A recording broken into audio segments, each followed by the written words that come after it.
Ladies and gentlemen, welcome back to Midnight Therapy. I'm your host, Kat Matthews. We're going to get into it here. A little bit of a life recap on my own personal events that have been going on, my current events. And we got a little bit of a, news cycle, but not much to cover on this show. We're going to get right into Thanksgiving and Christmas as major topics on the show for tonight.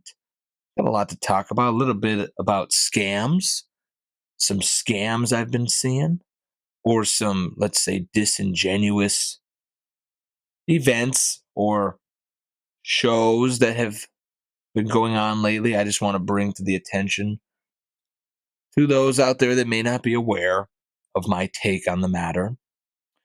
But before we do, a little bit of a slow news cycle, not much to report on.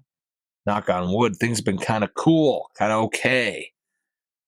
So we think, so I thought, till pretty much the other day or today. It's hard to keep up with all this. It's been pretty slow. Things look pretty cool. Trump went to the White House to meet Biden. It looked like they were buddies. You see that? Shaking hands and laughing. He said, "Welcome back." There's reports he said, "Daddy's home."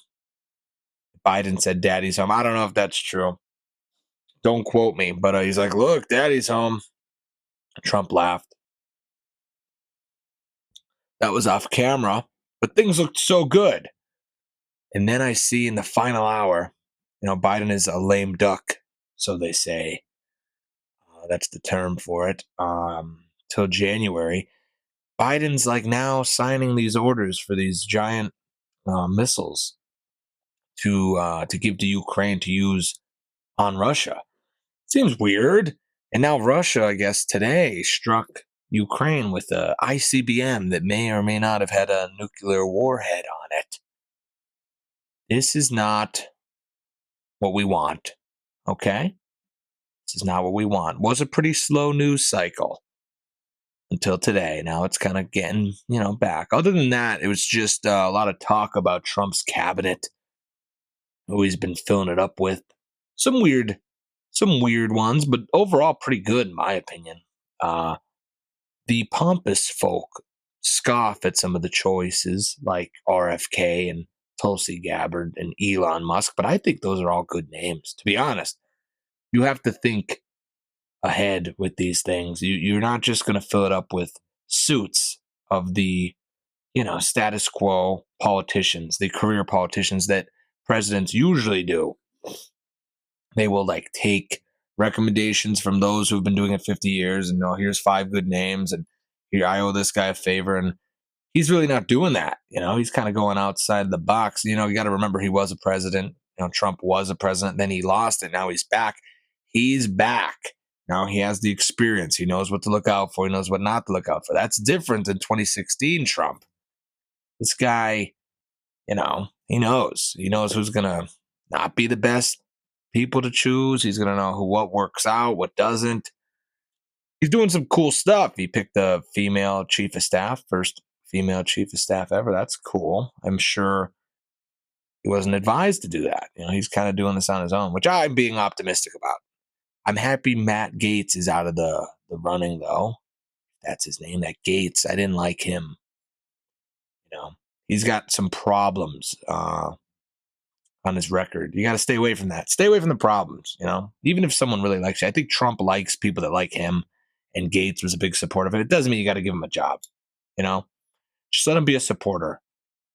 I feel the same way about Kid Rock and Hulk Hogan. I don't think they need cabinet positions, even though they really liked him. It's okay to like someone and not give them a cabinet position when you're the president. So, yeah, I'm happy he's out of the running as of today. That's another news story. Like I said, slow news story, except for World War III starting. But that's just part of the business. For the record, Matt Gaetz kind of looks like the villain from Lazy Town with the plastic face. In the best way, no disrespect. We got RFK. People got problems with RFK. Of course they do. Remember, he was a Kennedy. You hear that term Kennedy Democrat. That's the family. He used to be that family was like the hero of that party. Now they hate him. I wouldn't hate him just yet. I mean, I think just like Trump, if it wasn't the name, if it was just the policy, a lot of people would like Trump's policy.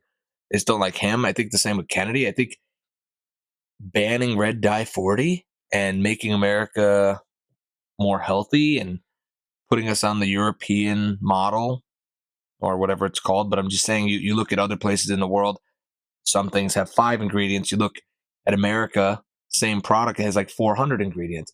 I would like us to not be poisoned more just because it's easier. I don't need the Fruit Loops to be that much more vibrant in color. If it's not bright cherry red, the red ones, if they're not bright cherry red, that's okay. That's okay. The only thing I'm going to have a problem with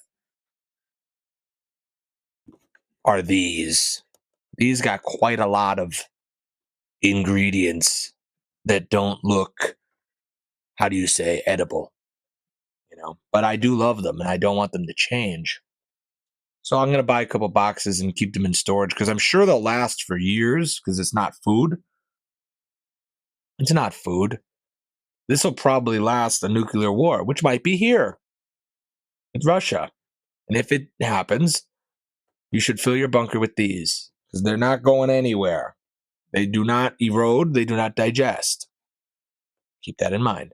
That's the only thing I'll be sad about, really.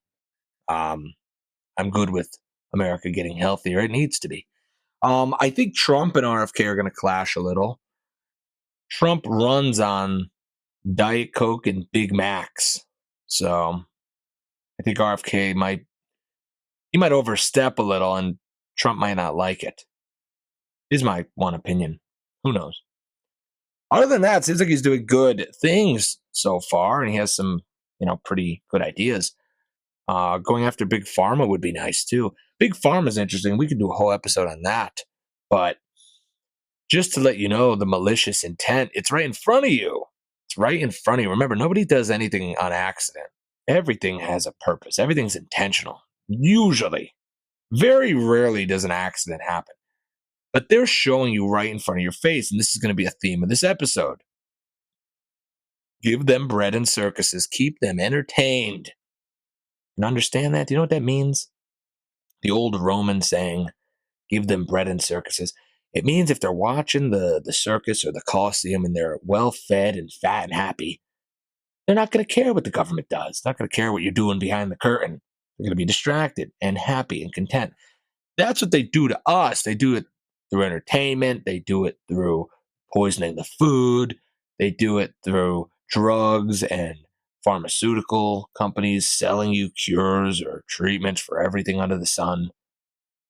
That's not good.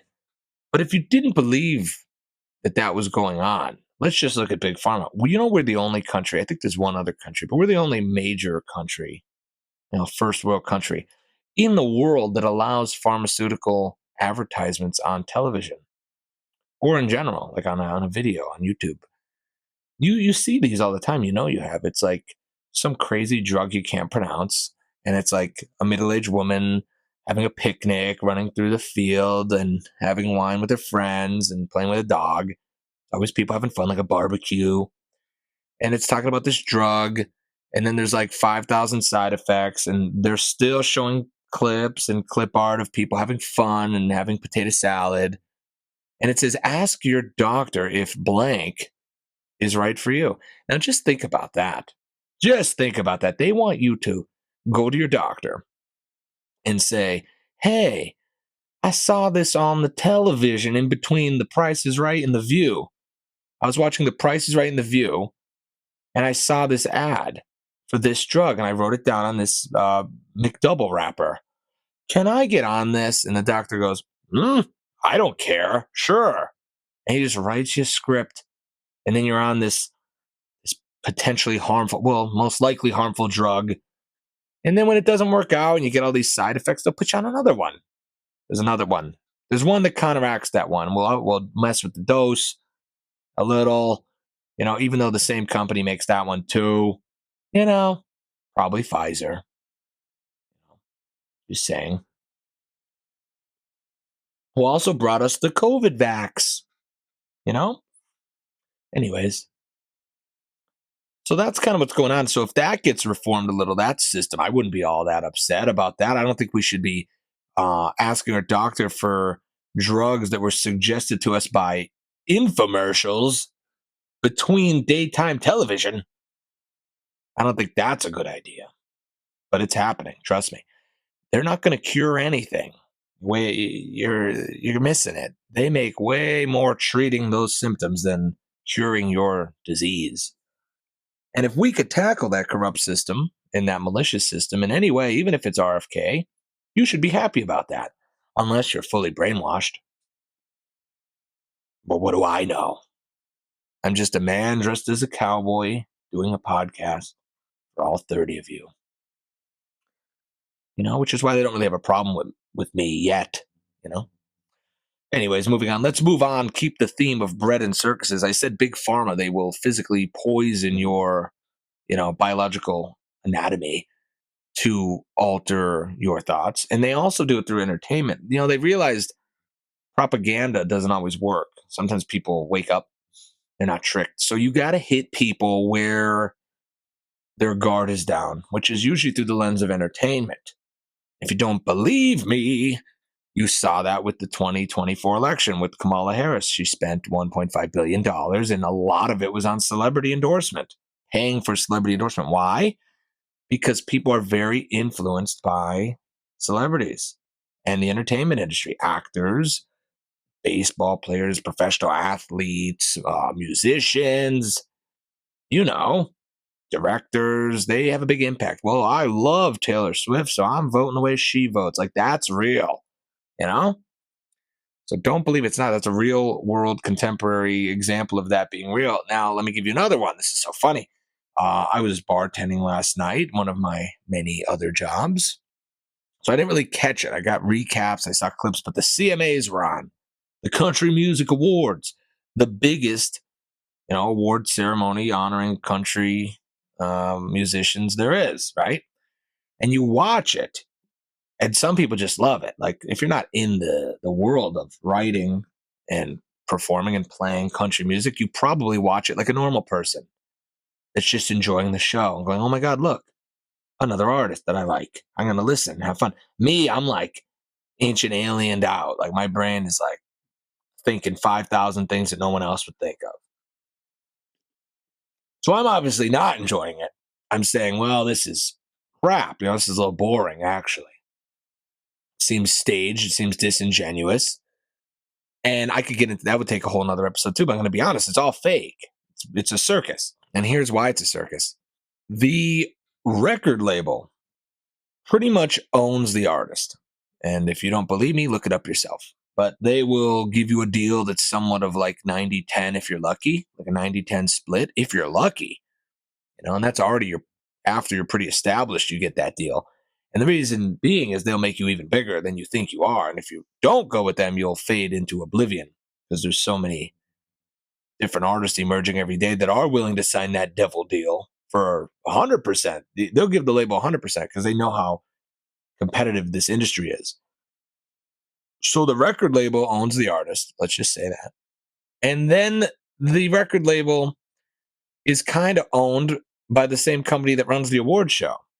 The same entity that runs the award show owns all the labels, which own all the platforms, which own all the radio stations. They all own everything.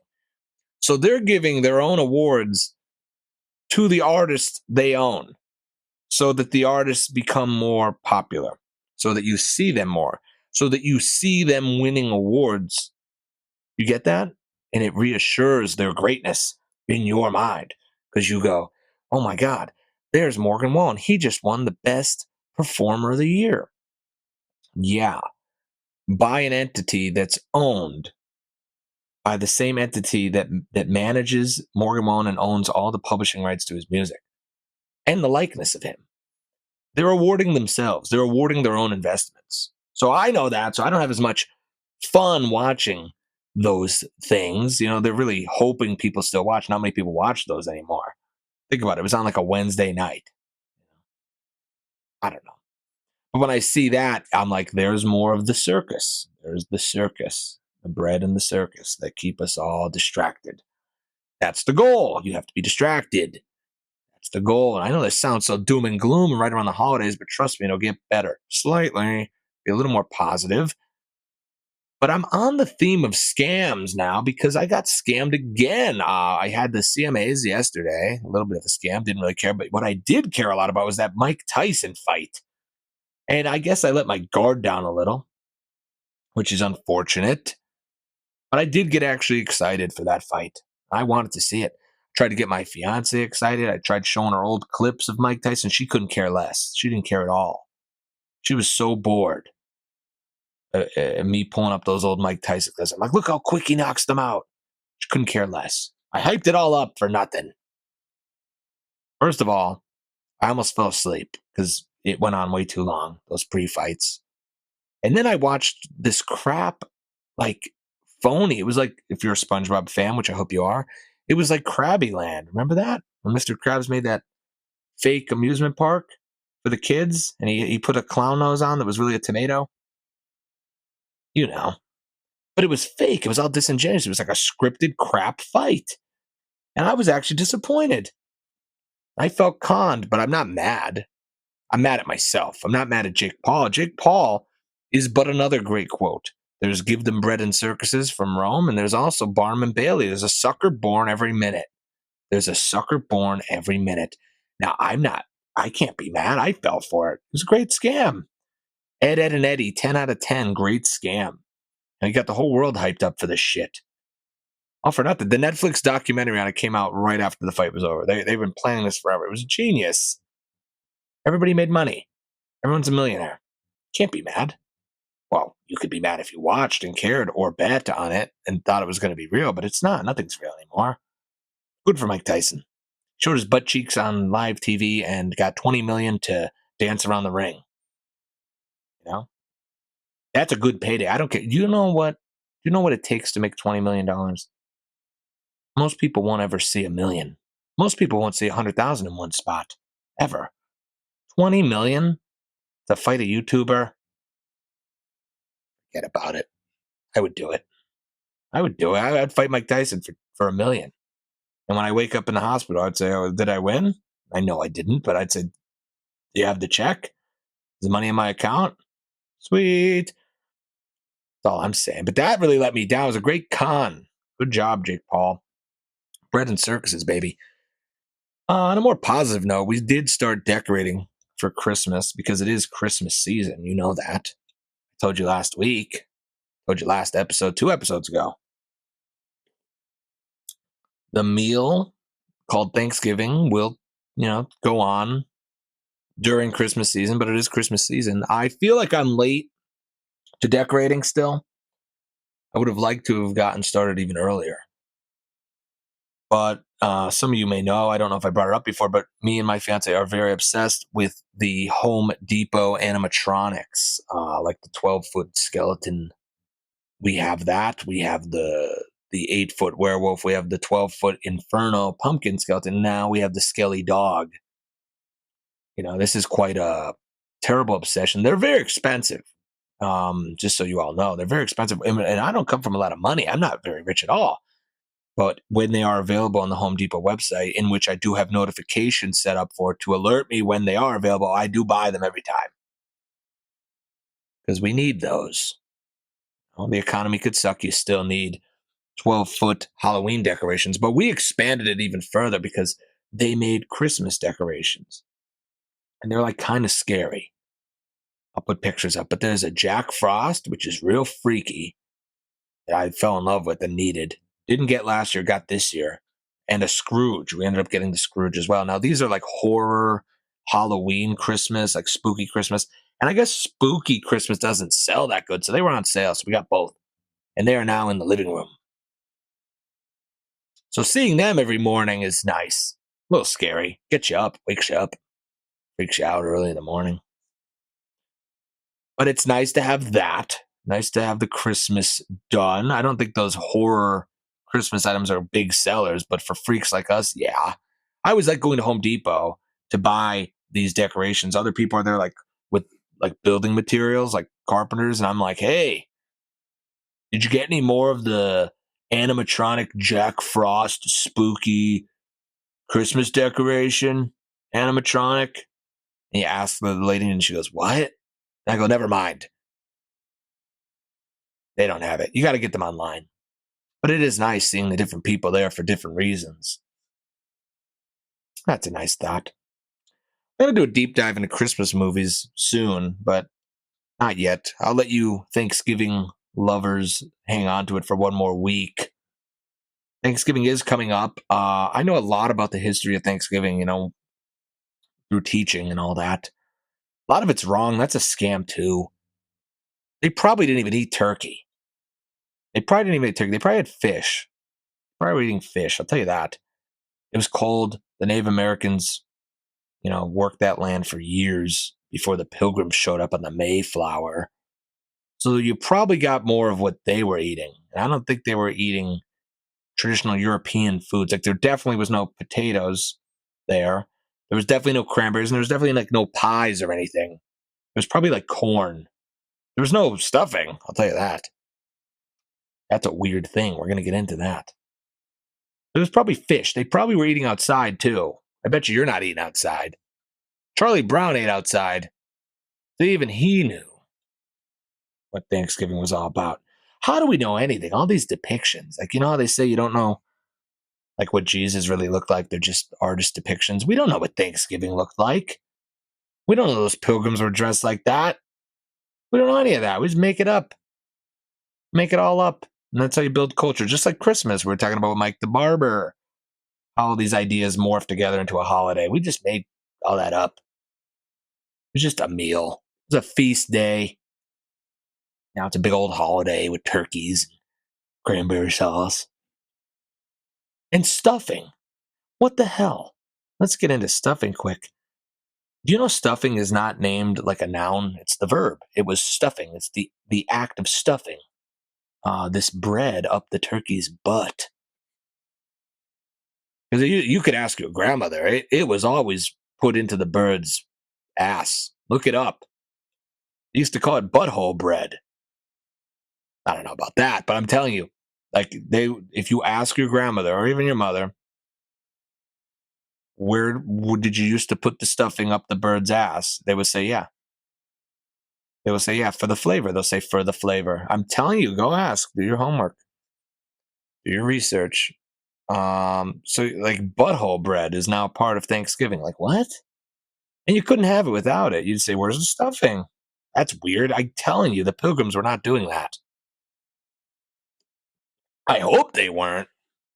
I hope they weren't doing that in the 1600s. But yeah. And then what comes after Thanksgiving but Black Friday, where you go shopping and there's all these deals and you spend money you don't have. Look at me sounding like Scrooge. Terrible. I go back and forth. I used to like Black Friday when I worked at Toys R Us. I did 2 seasons there with my buddy John. I don't know if you're listening, John, but me and him worked Black Friday, Toys R Us, 2 years in a row. Seasonal Toys R Us employees. Great job. That was a great time. Very fun. We were put on the absolutely do not rehire list. And there was like a big list with all the pictures. And when we got our interview the following year, the pictures were still there and they hadn't realized. It was very funny. They hired us again. Anyways. That was a fun job, though. I'll tell you that. Toys R Us. Good old days. Rest in peace, Toys R Us. Good job. Really fun job. I'd go back to it right now if I could.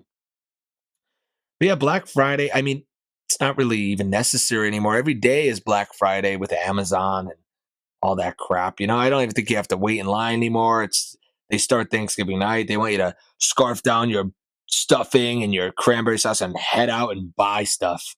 They don't even want you to wait till the morning. It's kind of sad. But anyways, Thanksgiving is here. Please try to enjoy it. Like I said, slow news cycle, except for World War III potentially starting with the Russia thing. Trump's cabinet is filling up. I have an obsession with Home Depot animatronics that I can't afford. And there's a lot of scams going on that I want you to be aware of. You could still enjoy these things, but just recognize that they might be scams. The Tyson fight was a scam. The CMAs are a scam. All those award shows are. A lot of things are a scam. And Thanksgiving, your depiction of it might be a scam, but it's okay. I still want you to spend time with your family. That's all it's really about. That's what all this is about. Spend time with your loved ones. Make memories. Laugh a little. And don't bring up politics if it's going to cause a fight this Thanksgiving. Try to be peaceful. We're in the time of peace now. Let it be. Talk about stuff you have in common. Talk about something funny. Laugh a little. Say, I was listening to this podcast and stuffing is actually butthole-bread. Bring that up. See what that does for the morale. I bet you someone will laugh. Maybe your weird aunt will laugh. Someone might even make a dirty, risque comment. Try that. Even if you were a big Trump guy, don't go in there gloating. If you were a big Kamala person, don't be all upset. Just be happy on Thanksgiving, That's what I say. All right, let's hit the sponsors. Of course, this episode is brought to you by our paid sponsor, Three Saints Barbershop. You know Mike now, and we'll have him back on again soon. We have another sponsor for tonight's episode, Jack's Pub and Eatery, also located in historic downtown Jessup, PA. They have amazing wings. Please go there on a wing night if you are a consumer of chicken. Quite delicious. They also had these Thanksgiving meatballs. I will say, some gimmicks I'm not a fan of, but this gimmick, if you will call it a gimmick, I was in love with it. It was a meatball made of turkey, stuffing, mashed potatoes, and cranberry sauce, all formed into a ball and fried. And the sauce, you may ask? What was the sauce on this meatball? Gravy. Phenomenal. Still thinking about it. Sometimes I wake up in the middle of the night thinking about it. Jack's has the best specials. They have Thanksgiving egg rolls sometimes. It's the same thing I just explained to you, except in an egg roll. And the sauce, what is it? Gravy. Very American. Very American Thanksgiving. So yeah, please, if you're passing through Jessup, Pennsylvania, go get a haircut at Three Saints Barbershop and go get some food and a couple beverages at Jack's Pub and Eatery. These are paid advertisements. If you know anyone or yourself would like to be a sponsor of the show, please contact me one way or another, and I will happily have you on. We'll happily do that for a fee. Got to pay the bills, got to keep these lights on, I got booked for a comedy show, another comedy show coming up next year, though, so I don't even want to talk about it yet. It's in April at the Hotel Anthracite in Carbondale, Pennsylvania. I will be doing a set of comedy there. So keep that in mind. If you need tickets to that, I could hook you up. Look me up, you'll find it. But you got a long way from there. Who knows what's going to happen until then? But for this week, I hope you all enjoy your Thanksgiving, and I hope you're fully primed and ready for Christmas season. I'm going to be diving deep into Christmas season next week. Also, how could I forget? I also appeared on another podcast. I was a guest on someone else's podcast this past week, the Popco Project. That's going to air probably tomorrow. That was a lot of fun. Please check that out. I'll give you more details when that drops, but that was a ton of fun. So that's pretty much it, everybody. Thank you for listening as always. That's going to be it for tonight. Stay curious, my friends. Good night.